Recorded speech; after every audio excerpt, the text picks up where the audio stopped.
5 dépenses qui rendent les Africains pauvres et laids. Ce thème va choquer, ça va faire mal, mais les amis, ici nous parlons de l'argent qui doit rester dans vos poches. Beaucoup s'attendent déjà à un type de liste de ce qu'on nous dit sur Internet, des dépenses des blancs, alors que nous n'avons pas la même réalité. Dépense numéro 1, des dépenses qui vont vers nos membres de famille mais qui ne s'expliquent pas. Nous sommes censés aider nos membres de famille, mais cela doit être fait d'une manière intelligente. Nous devons leur donner des outils qui doivent les rendre autonomes, à moyen, voire même sur le long terme. Par exemple, une sœur, un frère qui vient chez toi à la maison ou une nièce chercher l'argent des loyers. Si tu as l'argent, tu vas payer. Mais je veux savoir, tu vas payer pendant combien de temps? Pourquoi ne pas le rendre autonome? Lui payer par exemple une formation, lui créer un petit business. Tu vas sentir que si tu fais ça dans ta famille, les dépenses que toi tu faisais chez les parents là-bas, ils vont prendre la main. Ils vont commencer à donner à papa et à maman. Et les parents vont te déranger moins parce qu'il y a plusieurs qui donnent. Tu vas voir que même les plus gentils vont commencer aussi à te donner des petits cadeaux. Tu vas relaxer. Deuxième dépense, l'alcool. Les Africains dépensent beaucoup d'argent, je vais dire des milliards, dans l'alcool chaque année. Et lorsque vous voyez même les statistiques, on dit que ce que nous dépensons, j'ai vu ça, mais j'ai eu des larmes aux yeux. Mais avec cet argent, nous pouvons bien développer l'Afrique. Avec cet argent, nous n'avons même pas besoin d'aller demander de l'aide à l'étranger. La bière appauvrit. La bière vide vos poches. Les Africains, je ne comprends pas cette histoire de boire tout le temps. On peut encore comprendre ceux qui boivent de temps en temps, mais ceux qui boivent tous les soirs là, il y a même ceux qui boivent et boivent leur cerveau. Respectez même votre santé. Respectez même votre argent. Respectez votre partenaire. Parce que l'argent qui va même dans la bière, c'est l'argent jeté dans les toilettes. Et ceux qui boivent, il faut même regarder leur ventre. C'est un ventre administratif, comme on dit, c'est pas beau, ça rend laid.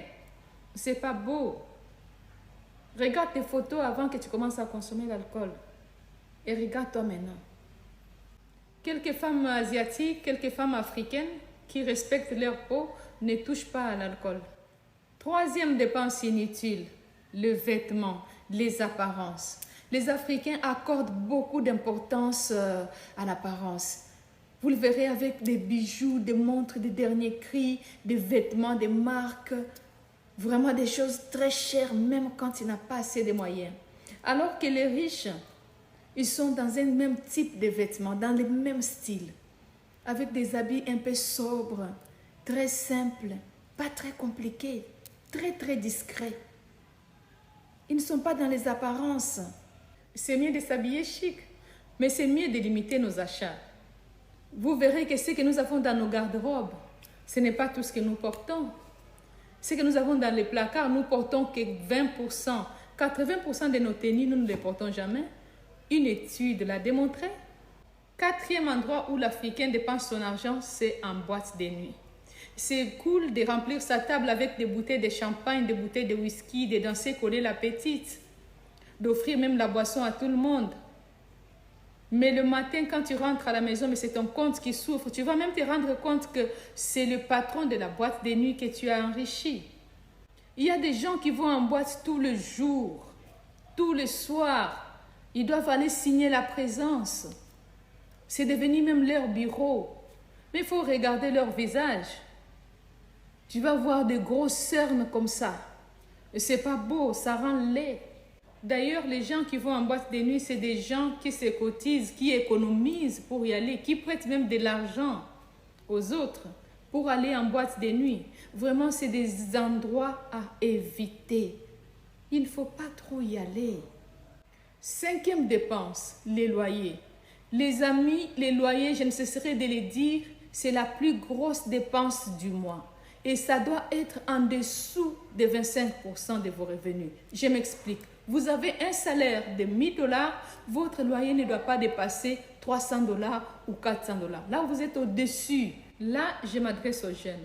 Les jeunes, si votre situation n'est pas socialement stable, si vous ne vous sentez pas encore capable d'aller louer une maison, s'il vous plaît, il est encore temps de dormir même sur le canapé de vos soeurs, de vos oncles et de vos tantes.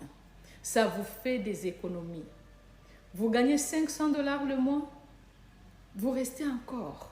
De temps en temps, un petit sac de riz, un sac de semoule, un bidon d'huile.